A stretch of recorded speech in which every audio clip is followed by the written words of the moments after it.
It was the announcement the city had been dreading, and today it was confirmed Melbourne's fourth lockdown will continue for another 7 days. If you're outside of Melbourne, though, it's mostly good news. Many of the restrictions in regional Victoria will be lifted from midnight tomorrow. But Greater Melbourne will stay in lockdown now until the 10th of June. There were 6 new cases today, including a second elderly resident at the R-Care facility in Maidstone. Victorians have continued to turn out in their thousands to get tested and vaccinated. State political reporter Richard Willingham begins our coverage with the details of today's announcement. These empty streets, a familiar sight from 2020, will last at least another week. It's a blow to many Victorians trying to wrap their head around another winter on the financial brink. It's a very challenging time and it's a very hard time. Footscray kebab shop owner Abdu Mohammed has thrown out $8,000 worth of food and is worried his business won't survive a prolonged lockdown. The way we're heading now at the moment, no. With the outbreak now at 61 cases, with more than 5,000 close contacts, the government said it had no choice but to keep Melbourne closed. If we let this thing run its course, it will explode. We've got to run this to ground because if we don't, people will die. There are some changes. The travel limit is doubled to 10 kilometres, some outdoor work will now be permitted, and Year 11 and 12 students can return to the classroom. Of the new cases, one is an elderly resident of the R-Care aged care home, the second resident to be taken to hospital. Schools have been infected, and one North Melbourne family of 4 recently travelled to Jervis Bay, New South Wales, creating exposure sites along the Hume Highway. And there's also new exposure sites in Anglesey on Victoria's surf coast, linked to a man who caught the virus at the Brighton Beach Hotel.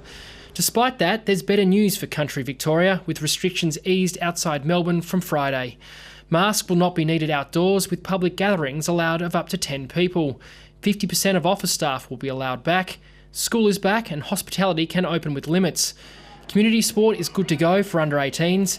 Adults can train, but with no competition this weekend. Religious ceremonies with 50 people, including funerals, are okay, but weddings remain capped to 10 people. The extended lockdown is crushing on business and people's mental health. We are so acutely aware of that dilemma. The choice about extending a lockdown now is about avoiding even worse consequences down the track. Well, today Victorians are seeing this lockdown going from circuit breaker to heartbreaker. I have great confidence that we'll be able to go to ease settings after the end of next week. It's a quality that Melbourne is feeling quite short of. Richard Willingham, ABC News, Melbourne.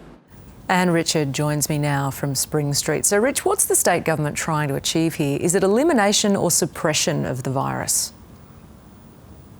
Well, the government today denied it was an elimination strategy, more a aggressive suppression similar to what they pursued during last year's marathon lockdown. Now, the idea or the strategy behind this extension is to try and throw everything at it, try and mop up as much of the virus as they can now and make sure it's contained to the close contacts and there's no more mystery cases out there. Now, the hope is to go hard now, which means hopefully we can get back to a more normal COVID life sooner. There's also been criticism of the government about their heavy-handed language about describing how contagious the Kappa variant is. And the government sticking by its guns and saying this is one of the main reasons we've had to have this extra week of lockdown. Daniel Andrews has been absent for 3 months now. Is that doing any damage to the government, Rich? Well, he's still recovering from that very serious back injury, but it does deprive the government of their chief salesman and their spearhead, the one that many people thought guide them through last year's lockdown. And I think whether Daniel Andrews is here or not, the government is losing skin because this is the 4th lockdown. Now, with every lockdown, people are getting more and more frustrated, understandably so, because their lives are turned upside down. And other people do, of course, appreciate that we are facing such a big crisis with this virus. Now, with this lockdown, the government has been very quick to try and point the finger elsewhere, pointing out that this virus likely started in a failure of South Australian quarantine, the fact the vaccine has been so slow to roll out. The government today has announced an extra $209 million for business support and is really trying to ramp up pressure on the federal government, who so far haven't provided any additional cash support for this lockdown specifically, to come to the party. Hopefully they're trying to get the JobKeeper reinstated, but that hasn't been announced yet, or whether it's going to be coming or not. State political reporter Bridget Rollison reports. Empty shop owners are waiting with bated breath to hear if the federal government will provide a lifeline. Given the pandemic is still with us, is how we approach this on a national basis. It's not about Victoria. Mitchell Dole runs an agency for casual and contract teachers, many of whom don't know where to turn. We've got teachers that are looking at being evicted from their houses, can't pay for their car loans, and it's just gut-wrenching to see.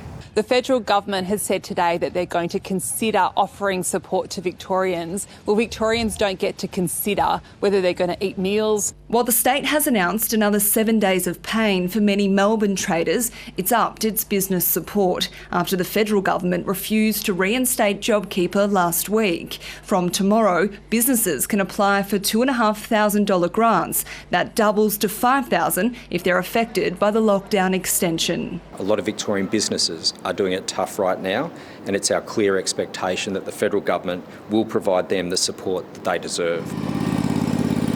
The lockdown has cost gardener Laylee Benson and her husband thousands of dollars in lost work. So instead of saving money, we're spending our savings at the moment. But changes to restrictions mean they'll only have to catch up on a week's work when they're back on the job from Friday. Lawns get longer, takes more time, that sort of thing. So yeah, it's amazing. It's great to be going back to work. But for those that aren't, we need a commitment that when these restrictions are eased, we snap back to the same conditions that existed prior to this lockdown. James Merlino and Scott Morrison are expected to talk tonight about what support, if any, the federal government might provide struggling Victorian businesses.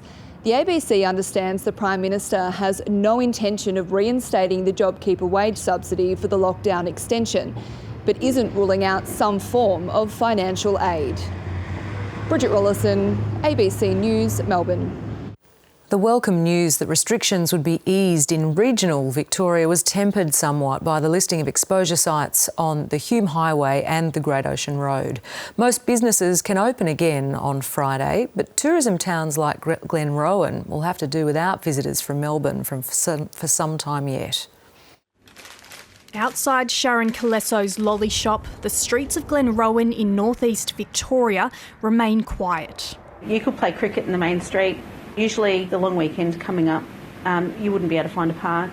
From Friday, the town can start to reopen from lockdown, but its primary source of income, tourists from Melbourne, won't be visiting for some time yet.